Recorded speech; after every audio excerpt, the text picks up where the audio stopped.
Ever chug a whole milkshake, like when it's crazy hot out, thinking, it's going to be great, and you're way too full. Oof. Yeah. It's kind of what we might be doing with the global economy right now. Really? Yeah, we're going deep on the whole dollar milkshake theory today, and Is honestly, that dude, it's got me kind of rethinking how all this money stuff works. interesting? Yeah, it's a fascinating idea. So check this out. One article we've got says 87% of global trade all happens in U.S. dollars. Yeah, it's wild when you really think about it. Like every time Japan ships out a car or Colombia selling coffee beans, chances are US dollars are involved. Gives the US a ton of power economically. Totally. Like everyone's hooked on that dollar milkshake, and especially when the market gets shaky, it's like Oh, yeah. everyone wants what America's got. Totally makes sense. Countries, especially newer economies, they need dollars for global trade, right? It's the thing, especially during some kind of crisis. Problem is, that much demand can make a liquidity trap. Liquidity trap, that's a mouthful. It is kind of jargony, I'll admit. But picture this. Argentina needs, say, machinery from Germany. They need US dollars to make the deal, but the dollar's getting stronger. Like everyone wants that milkshake, so their money gets weaker, imports cost more. It's a bad cycle. Stuck at the bottom of the glass, watching everyone else slurp it down, and their money's just not cutting it. Exactly. Huge disadvantage for countries with weaker currencies. Could even make it hard to pay back debts if those are in US dollars too. Speaking of overdoing it, Yeah. that's where this whole dollar obesity theory comes in. Milkshake's great at first, too much. Not so much. Right, like you're stuffed. Exactly. So, dollar obesity. Lay it on me. What kind of problems does the U.S. dollar being too powerful cause? Like, what are the side effects of all this? So one big risk is the whole global financial system gets kind of fragile, right? Everyone's hooked on the dollar, then everyone's dependent on the U.S. economy being good. Makes sense. But what if it weakens? What if the U.S. just doesn't want to import as much stuff anymore? Everyone feels it. Like we're at a milkshake party, but only one guy's running the blender. Exactly. And think about all the debt countries have, right?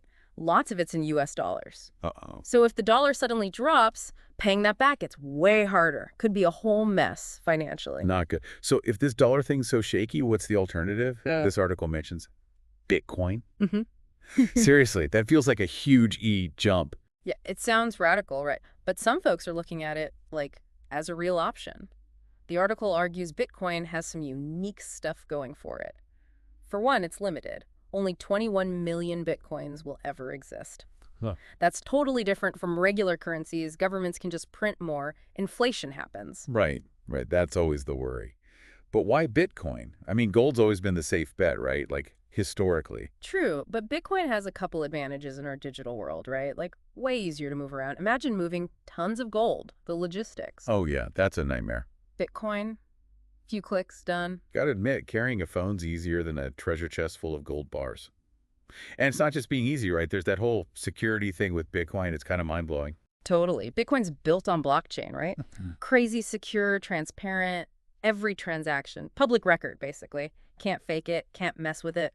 Way better than the old systems. Like a global spreadsheet. Everyone can see it. Everyone knows it's legit. Exactly. And get this, some countries are already using Bitcoin to, like, get OUT of being so dependent on the US dollar.